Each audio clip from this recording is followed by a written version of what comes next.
When I left Christianity and fundamentalist church, I realized that the Quiverful movement is sexist and degrading to women. If you've never heard of the Quiverful movement, it's defined by a particular brand of neo-fundamentalist fascist Christianity that advocates leaving family planning entirely up to God by refusing to use contraception, birth control, medical treatments, or oftentimes each natural family planning to prevent or control pregnancy. If you've ever heard of the Duggar family, 19 kids and counting, they were members of the Quiverful movement. It's the Christian version of having as many kids as possible. If you're aware of the FLDS, the extreme polygamous version of Christianity, well, Mormonism, they believe that the person who has the most kids, or anyone who has more kids than others, get to be in a higher level of heaven. It's kind of the same thing with the Quiverful movement. They see large families as a blessing from God. They encourage procreation. They abhor any birth control and sterilization. The movement took its name from Psalms 127, 3-5, where children are metaphorically referred to as the arrows of a full quiver. Many sources have simply referred to the Quiverful movement as a manifestation of natalism. It's very widespread in the United States, but can be found in Canada, Australia, New Zealand, and the UK. One 2006 estimate put the number of families which subscribe to the Quiverful philosophy as ranging from the thousands to the low tens of thousands. Historically, in the 19th and 20th centuries, many conservative Christian movements issued official statements against the use and incompatibility preventing pregnancy. I'm assuming these are the people that did not like Margaret Sanger's birth control contraception of the 1950s and 60s.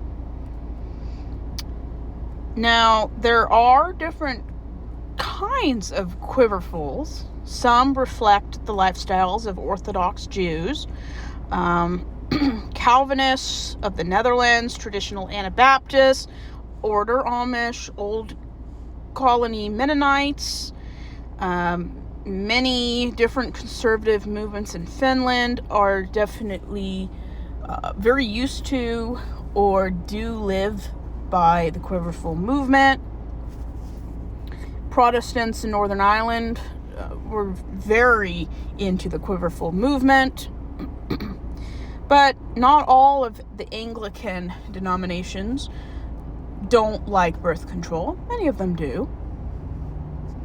There were many authors, like Mary Pride, that wrote books all the way back in the 80s that promoted the Quiverful movement. The Nancy Campbell magazine Above Rubies promotes and glorifies stay-at-home mothers who have as many children as possible. This was around 1977. There's nothing wrong with people wanting to have a lot of kids. After World War II, the generation from 1946 to 1964 was called the baby boomer generation. It was the generation after the silent generation who were born after the end of World War II. There's nothing wrong with wanting to have a lot of kids. Between the 1920s and the 1950s, families in general, had a lot of kids.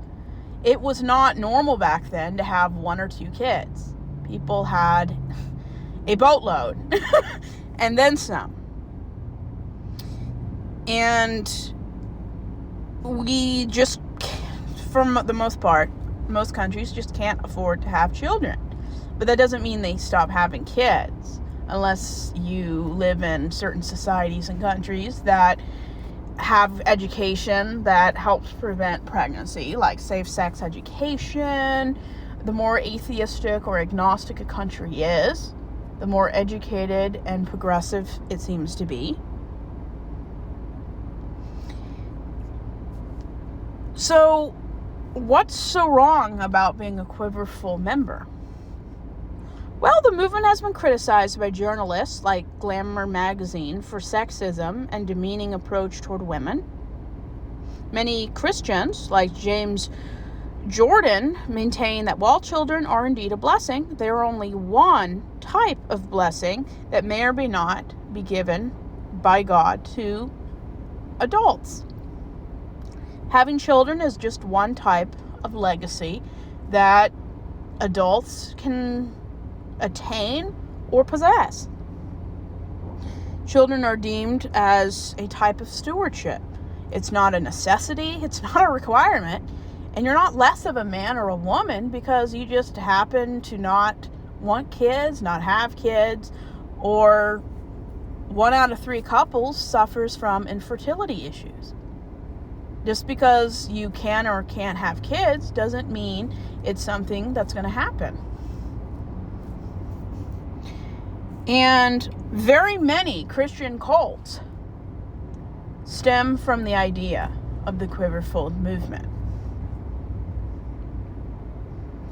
And before bigamy and polygamy became illegal, many cults had a Quiverful mentality and ideology due to having multiple wives.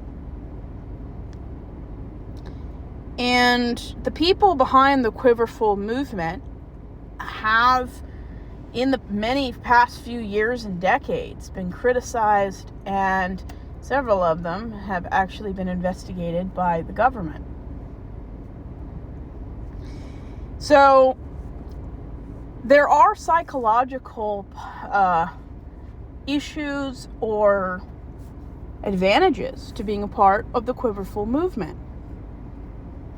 Vicki Garrison spent 16 years living in the Quiverful lifestyle, where she attained having 7 children before leaving her husband and ultimately becoming an atheist. She said that her health was negatively affected by so many births that over time, her husband became a tyrant. She shared her own stories within the Quiverful lifestyle. Many children who were raised in Quiverful homes have grown to speak against the movement. They discussed their experiences within this movement and connected the ideologies to events such as the election of Donald Trump in 2016. The parents are just as confused as the kids and often are struggling with deep-set psychological issues and need as much therapy and compassion as the kids do to recover from the dehumanizing reality of trying to have a perfect Quiverful family. And within the Quiverful movement, especially in the modern leaders and leaderships, there has been a lot of abuse. The Quiverful movement's propensity for incest, child sex abuse, and systematic abuse cover-ups based on twisting the understanding of biblical forgiveness and biblical living can cause harm, especially to people who identify as a woman, either because they're cis or because at some point of their life they consider themselves to be a woman. There are many famous people that believe in the Quiverful movement, like Doug Phillips, a Calvinistic Christian. Charles Provan wrote the book The Bible and the Birth Control. R.C. Sproul, a Calvinist Christian theologian. Nancy Campbell, author, speaker, and mother of 10 children. Jim Bob and Michelle Duggar, known for the reality TV show 19 Kids and Counting. Their son Josh went to prison for incest and molestation. Now, I'm never going to say that having kids and being a stay-at-home mom is wrong or is dehumanizing. any more than being single or married without kids is dehumanizing or wrong. Everyone has a right to choose what life they want, as long as they are aware of the different choices, as long as they actually have the physical, legal, and intellectual ability, education, and opportunity without negative reactions. Their parents, are they going to disown them? Are they going to be kicked out of their church?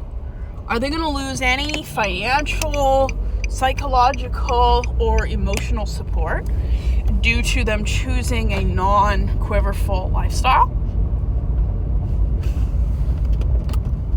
And this is what feminism is all about. Feminism isn't about you deciding this is the only option that I have, or this is what's expected of me because I'm a woman. That's not what feminism is about. Feminism is about having equal opportunity to choose whatever life, existence, or pursuit you want. Your will, your desires, your interests, your career, your skills, they're all as important as a man's. And when you grow up in a culture that sees women as being fit for only caring children, taking care of a home, it's dehumanizing. And there's nothing wrong with having a family, taking care of kids, but that's not what a woman's role is. Women are not this or that. They don't have any pre-existing expectations on them. Society and toxic masculinity and femininity is what creates women to believe that they have a role. Women don't have a role. They have options. And when Christianity doesn't see women as having agency, equality, access, and respectability when it comes to all the choices that are available to her, that's when there's a problem. The Calvinistic Baptist churches that I went to, they did not see women with equal agency as a man has. They don't see women as equally responsible, equally accessible. They don't see women as something to be protected, valued, honored, not for what comes out of her body, but for being herself. Not because she's a wife, a mother, or a daughter, or a sister, but because she has intrinsic value without having to do anything. Her value doesn't come from what she gives to society.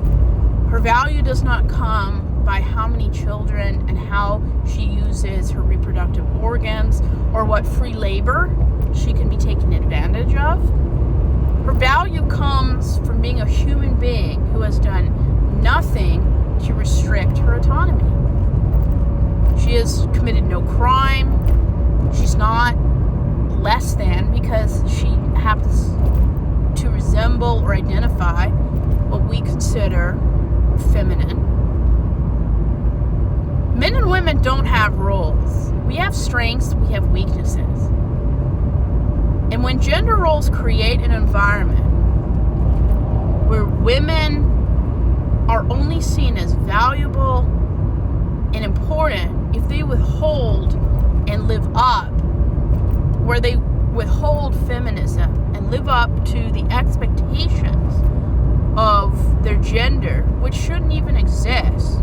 The expectations shouldn't exist. We should not see a woman as a woman because she has the capability of having children. She's a woman because that's what she identifies as. That's how she feels in her own skin, which that can change at any moment for any reason. Christianity does not see it that way. Traditional Christianity and mainstream Christianity sees women as opportunity. They see them as holes. And I'm actually quoting a Christian pastor when I say that. Christian men see women as less than human. If a woman isn't living up to her reproductive and social expectations, she's deemed a failure. Nowhere in the Bible does it say that a woman has to have children. There are plenty of women in the Bible that did not have children. But what did they all have in common? Women were shamed for man's issues.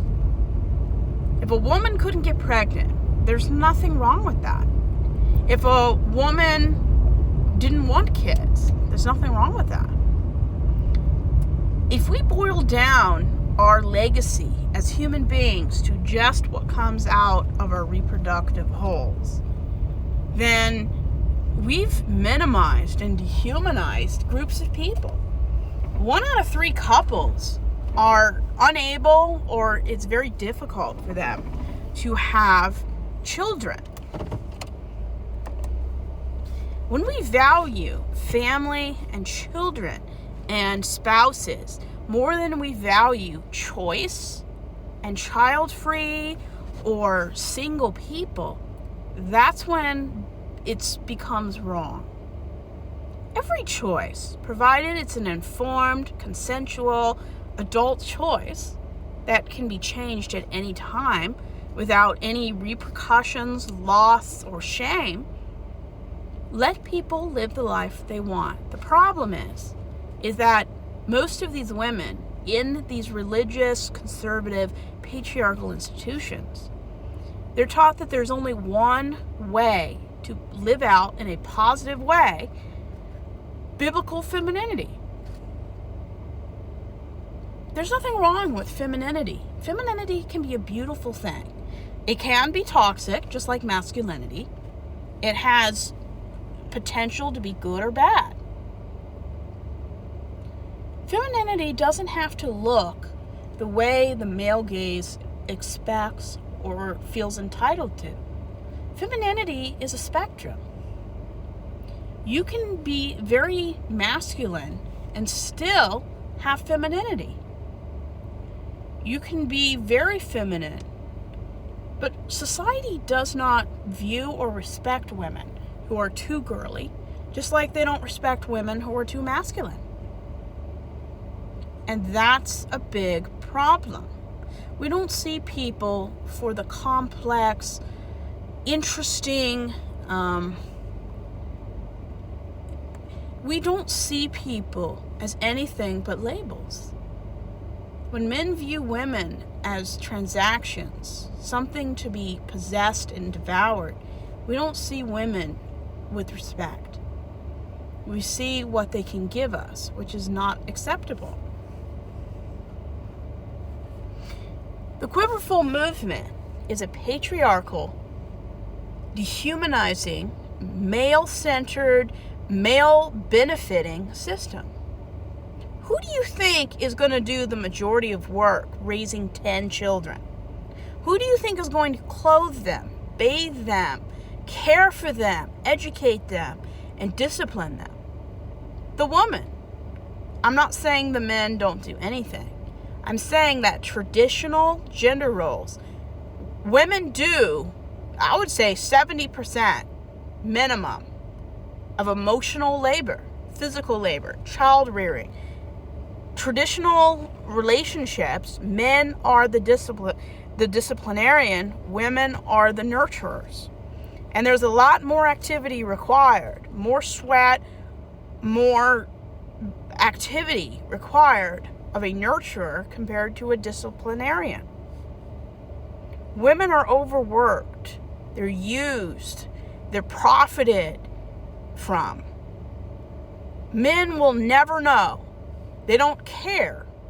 And the majority of them couldn't care less how much work, usually free, women are pressured into.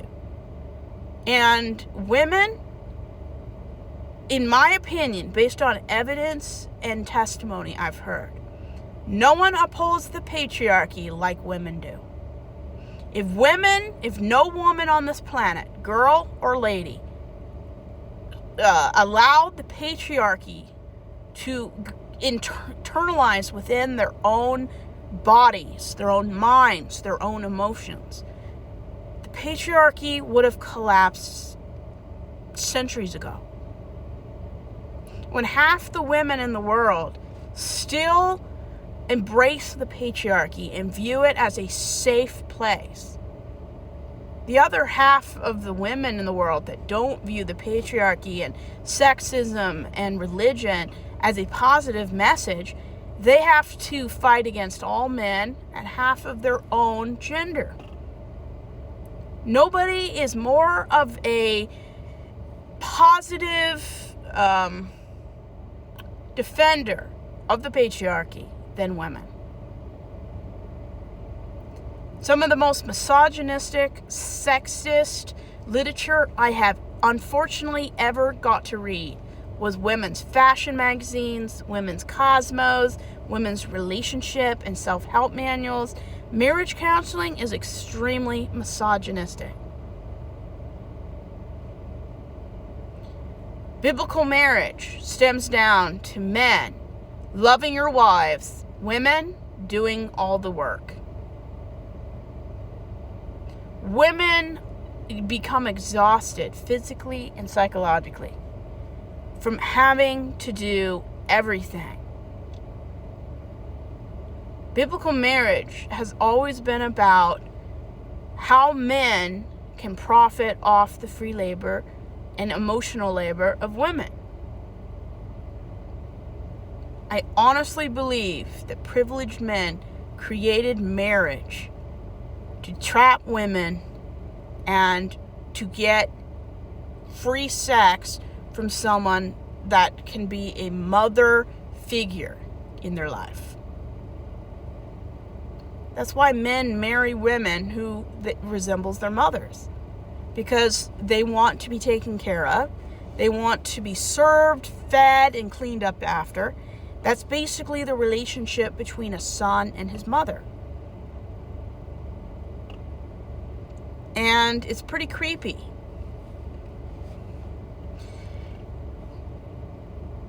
The Quiverful movement, the people, I believe the Gothards, the people who knew and basically brought in the Duggars into that kind of mindset, have been under investigation for decades. The Duggars, they profited from having their kids in front of television screens, regardless of how it hurt their kids' psyches and development. The kids were not paid what they deserved. Sometimes they even had to go to court. Parent and child neglect and just estrangement because of the toxic dynamics. Anyone who says there's only one right way to be a woman or a man, that there's only one type of family, one type of relationship, this is pure evil, pure misogyny. There are many ways to be a woman. There are many ways to be a man. And as long as you're not hurting yourself or anyone else, how you live your life is perfectly valid. It's just as valid as any biblical womanhood rule.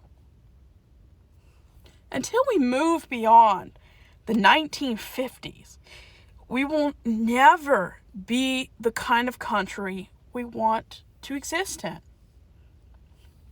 The Quiverful movement is the very racist version of the trad wife phenomenon. We don't want to return to a time where women were the property of men, where women could not have their own bank accounts, their own jobs, the ability to own their own property, where marital rape was legal, children were the property of their parents, mainly their father. Marriage was an economical proposition. Men always benefited and women got the short end of the stick.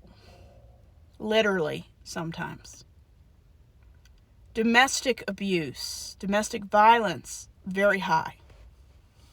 When you believe that men are inherently better leaders and more human, and that women are lucky that God allows them to exist because of how little they bring to the table, that the only thing that they bring to any table for relationship or to exist is their ovaries and their hands to do labor, is dehumanizing. Any religion that says that men are better leaders, that women's role is to be a subservient whole, is utterly abhorrent. You're not a better person because you have 5 kids.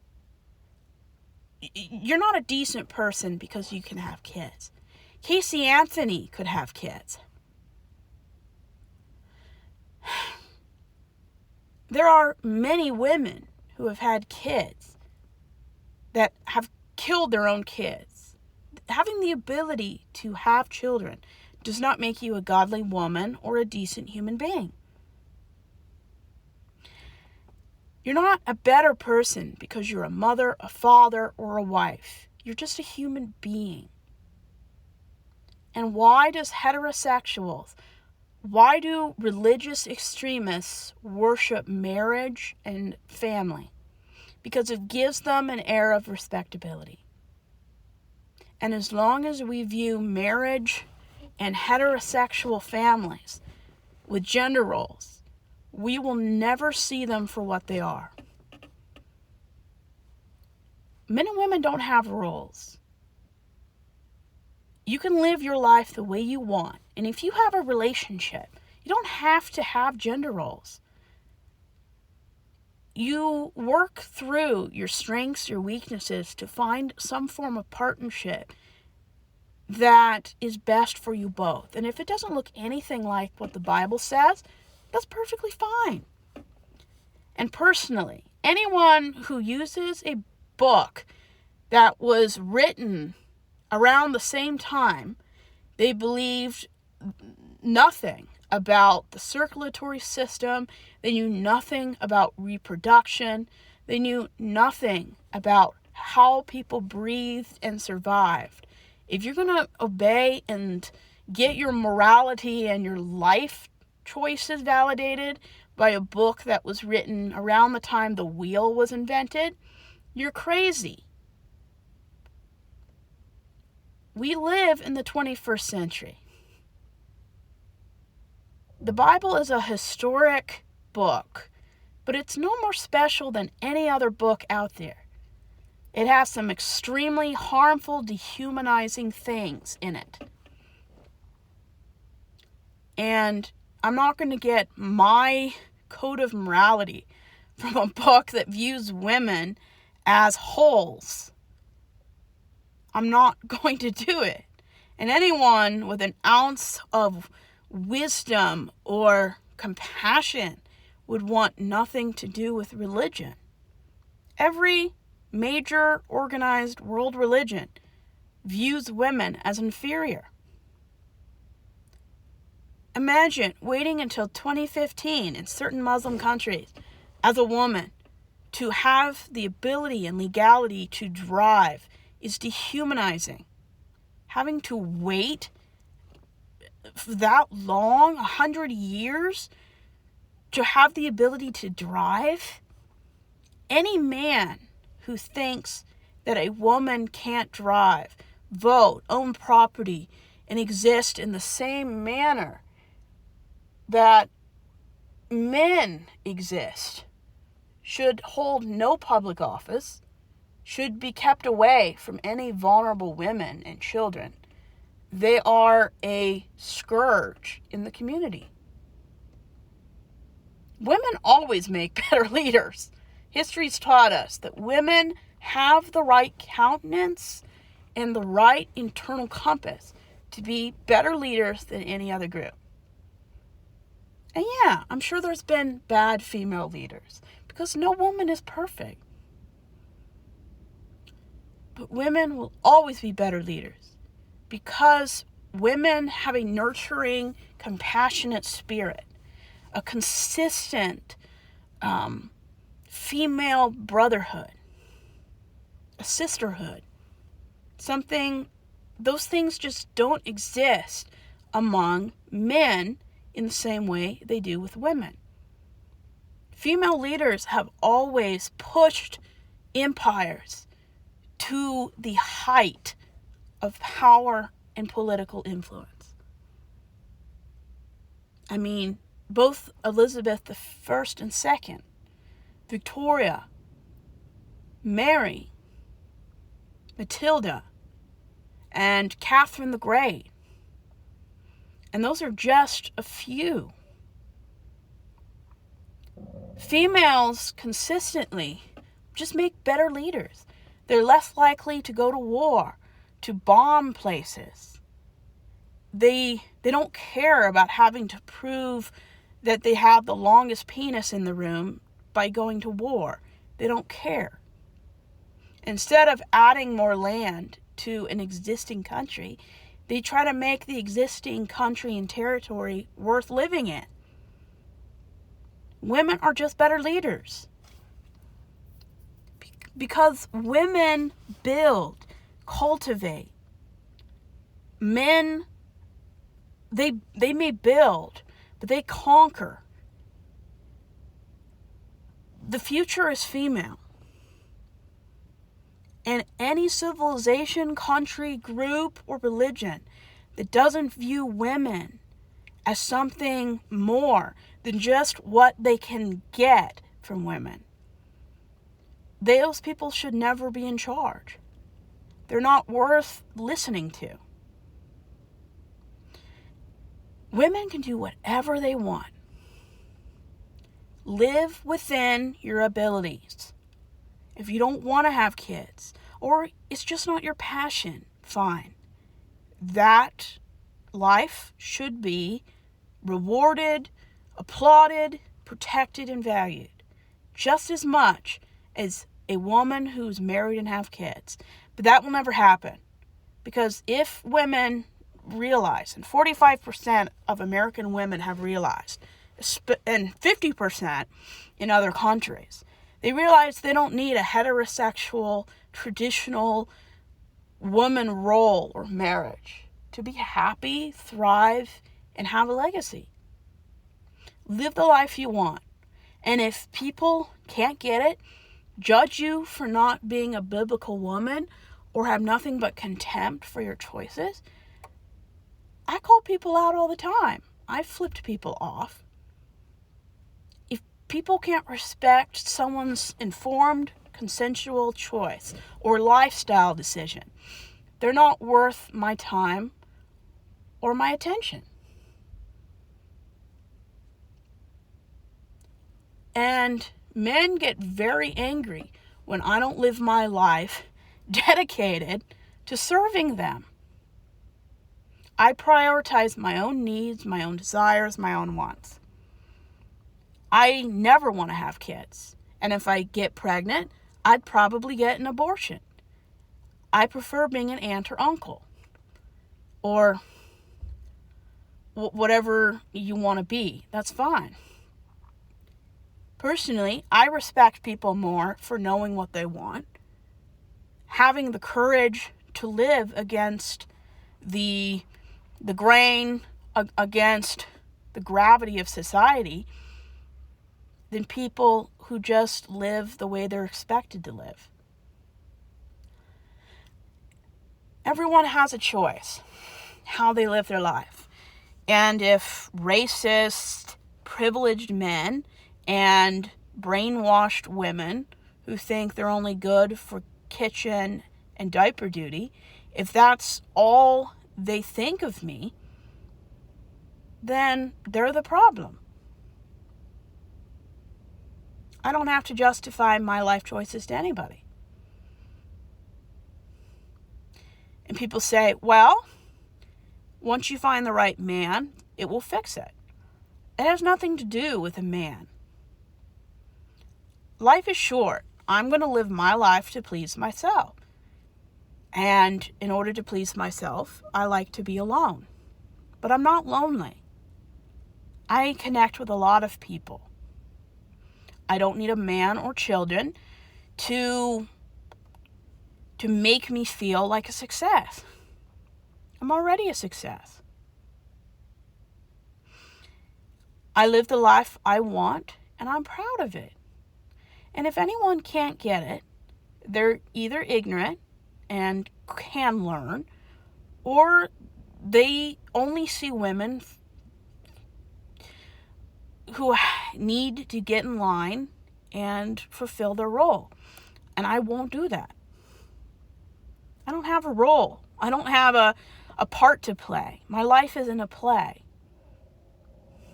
And I can choose whatever life I want. And if tomorrow I wake up and realize I hate my life, I can change it. I don't have to ask a man's permission. I don't have to get a babysitter. I can live the life I want. And if tomorrow I decide I want to move to Tahiti, I can move to Tahiti. I don't have a family or responsibilities of the domestic world to keep me prisoner.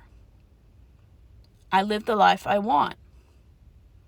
And I firmly believe that the 45% of women who live child-free, de-man-centered lives are happier. The reason why men are most happy when they're married, and women are the most happy when they're single. Men like to be taken care of like they're a 7-year-old. And women are happiest when they don't have to take care of a grown-ass man like he's a child. If I wanted to have a kid, I would get pregnant. If I wanted to take care of a child, I would get pregnant. I don't have to marry one or cohabitate with one. I can live my life the way I want to. And if people can't get it, or they don't want to see me as anything beyond a procreative tool, screw them. And it's going to be much more fun. My life is going to be much more fun than theirs will ever be. I'm going to have less regret, and I'll cry fewer tears than most women who choose a mediocre expected path in life. And if your passion is to have 5 kids, you rock it and you love it, fine. Just make sure to have an identity outside of being a wife and mother. Because in 20 years, you won't be a mother anymore. You will be a mother, of course, but you won't have kids at home anymore. You need to have your own identity, your own interests, your own support group and friends, because women can become very isolated and unhappy when they're only a wife and a mother. You need a life outside of your family. And you need to have access to your own money. He who owns the money owns the power. And there's too much male-centered power dynamics in traditional religious relationships and families. Relationships and marriage just don't do it for me. I'm too independent to play second fiddle or be in a partnership. I like being in charge. I like making my own decisions. I don't have to justify how I live to anybody. And that's the nice thing about living in 2025. If somebody doesn't like the way I live out my womanhood, screw them. I just don't care. And that's the beauty about being in the modern world. I don't have to live my life by any ignorant person or any intolerant man, regardless if they're president or not.